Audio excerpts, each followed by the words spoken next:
She had one question coming into this. Where are my sales coming from? We're not going to answer that question yet because we can't, but we are going to look at where the data tells us to look next.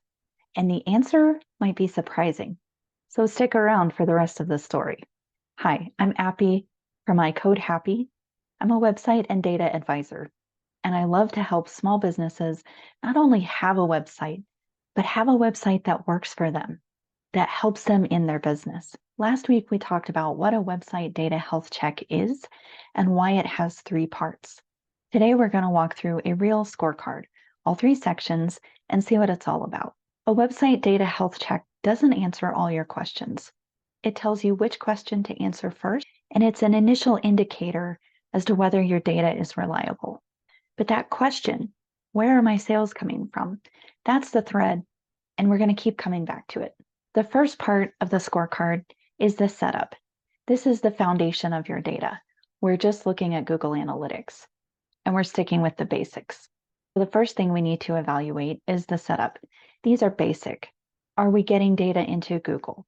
Are we retaining data for 14 months so that if we look back, we can get the data that we need? Is Google Search Console connected? And do we have some relevant conversion events set up? For an e-commerce store, that's going to be a purchase.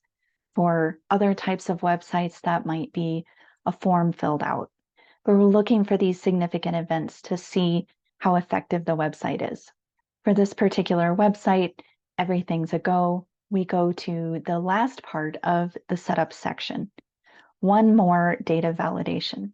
And what we're looking at is the source of data and sales. When Google doesn't have a source, when it doesn't know where someone has come from when they come to your website or where they've come from when they purchase something on your website, they lump it all together into an actually legitimate source of traffic, which is direct or none.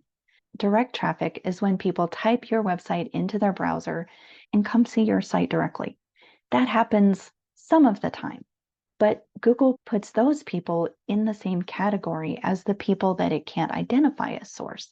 And so this direct/none category of traffic or sales source, if it's high, that means that we're missing something. This number lives in setup because it's about data quality. Attribution online is never going to be perfect. There's complex buying journeys or visitor journeys where somebody clicks on a link from a DM and meanders around the interwebs until they get to your website. Maybe they buy something, but it's such a complex process that there's no way to track everything. So we can't get it perfect. But what it can do is it can tell us about the marketing channels that we're looking at. Are we tracking them well enough?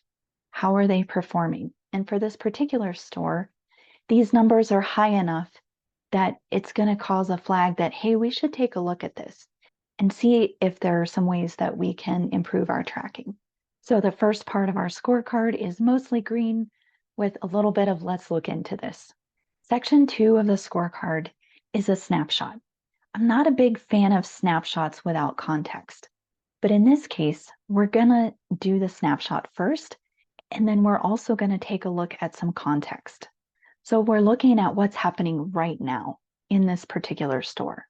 We're looking at the last 30 days, and we're comparing it to the previous 30 days before that.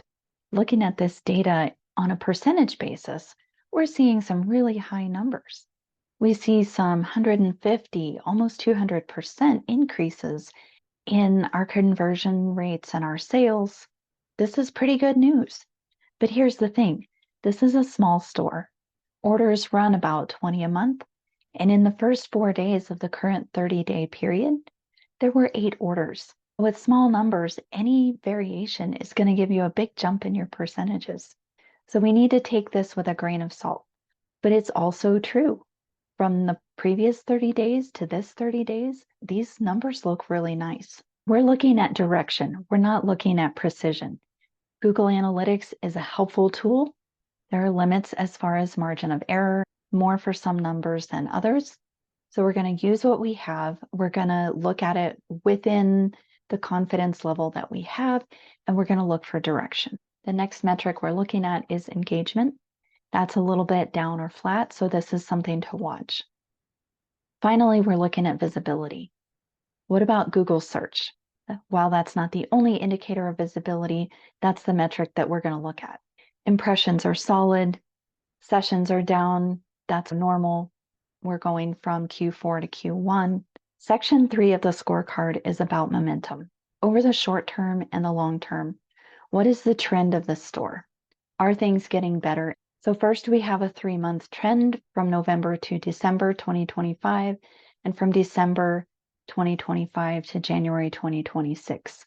First, we're looking at within Q4, and then we're looking from Q4 to Q1, that transition out of the holiday season.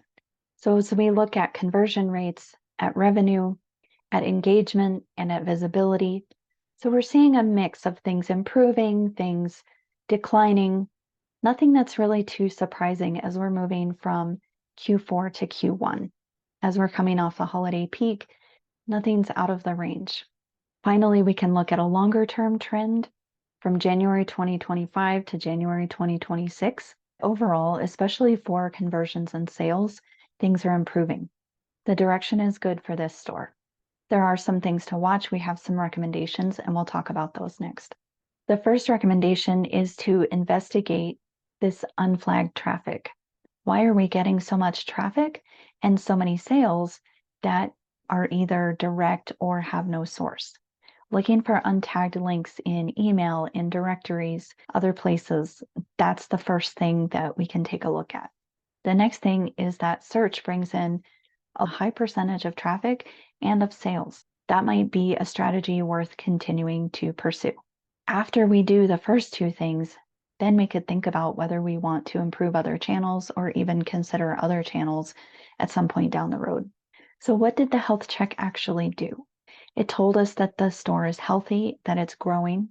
It confirmed that the data, at least as far as the basic setup, is working well. And it gave us a specific place to look. When I was reviewing the source data, something I noticed is that even though this store uses email marketing, the percentage of traffic and sales from email was unusually low. So the recommendation was to check and see if email links were being tagged.